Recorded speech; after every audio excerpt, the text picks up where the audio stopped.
Hey everyone, welcome back to the channel.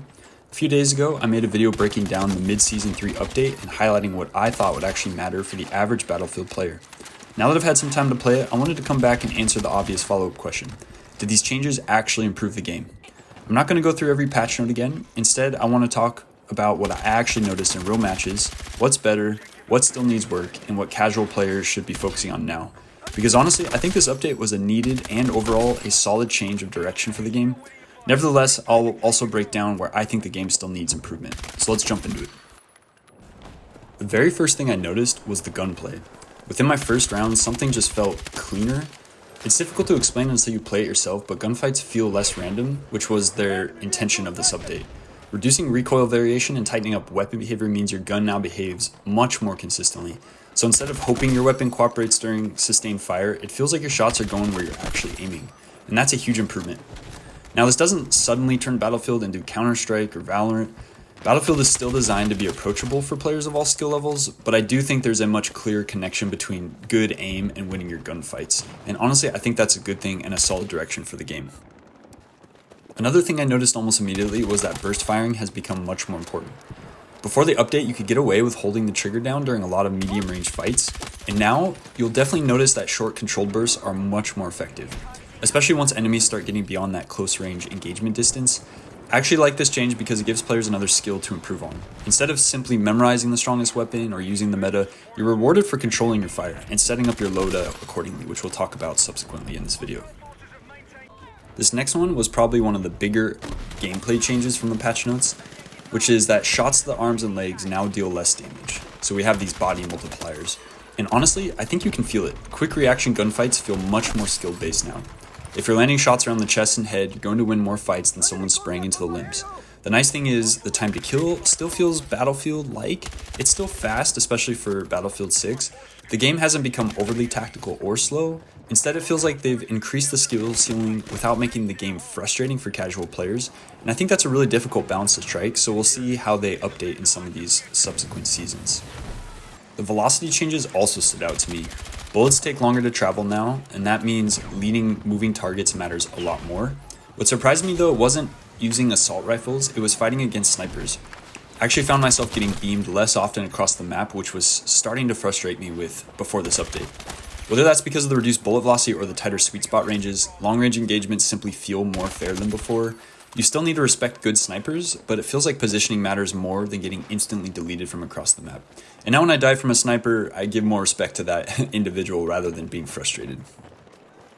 Changes to vehicles actually might be one of my favorite gameplay improvements. So before this update, they essentially buffed tanks, and they felt super tanky, and it often felt like they required an entire squad of engineers to stop. Sometimes 4 or even 5 players had to coordinate just to push a tank back. Now, I feel like we went back kind of to when the game launched, where 1 or 2 engineers can actually make a difference. The RPG buffs combined with the vehicle adjustments make armor feel dangerous without feeling unstoppable. And that's exactly where Battlefield should be. Vehicles should absolutely be powerful, and those who are good at using them should do well in a match. They're force multipliers, but infantry should also have meaningful counterplay.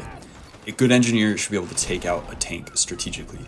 And right now I think the balance is much closer than it was before, which is great for the overall vehicle-oriented gameplay. The netcode improvements are probably the hardest thing to judge.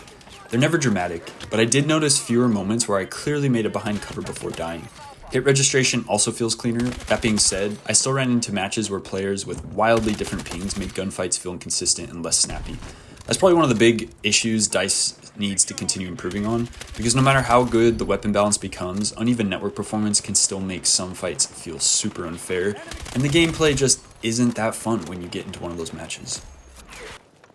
So as much as I like this update overall, I actually think one area became noticeably worse, and that's the audio. I've experienced random helicopter sounds coming from the wrong direction, vehicle damage indicators playing when they don't seem relevant, and footsteps still don't always provide enough information to actually understand where enemies are. Audio is one of the biggest tools players use to make decisions, in addition to the minimap, so when those cues become unreliable, it hurts the overall experience. I'd also still like to see improvements to spotting. So Battlefield has always been about awareness, and when spotting feels inconsistent, it makes teamwork harder than it should be. I've had many matches where I'm asking my squad mates, are you seeing my ping, are you seeing my ping? And they just don't even register. They really need to improve that part of the game.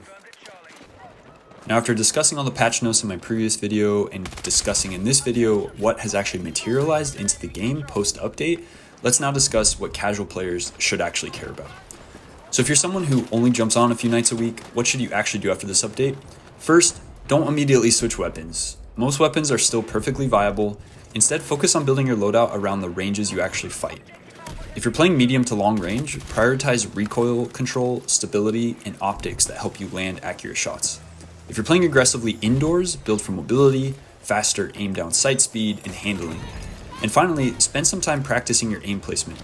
Because body multipliers matter more now, simply keeping your crosshair around chest height before you enter a fight is going to win you more engagements than it did before the update. That's probably the single biggest adjustment casual players can actually make here. So overall, I think this is one of Battlefield 6's best gameplay updates so far. Gunfights feel more responsive, the vehicles feel more balanced, long-range combat is healthier, and while there are still issues with audio, spotting, and occasional networking inconsistencies, the core gameplay feels noticeably stronger than it did before. If DICE continues building on this direction, I think Battlefield is heading towards a really good place. But I'm curious what you all think. Have you noticed these same changes, or has your experience been completely different? Let me know down in the comments what other changes you want to see brought to the game. I know many of you have thrown out server browsers, which to me seems like an easy win for them, but I'm curious what other things come to mind. So if you enjoyed this breakdown, I'd appreciate a like and subscribe if you want to see more. My goal with this channel is to help casual Battlefield players understand not just what changes in each update, but how these changes actually affect your matches. So that's going to do it for this one. Be sure to spread some positivity, and I'll see you in the next video.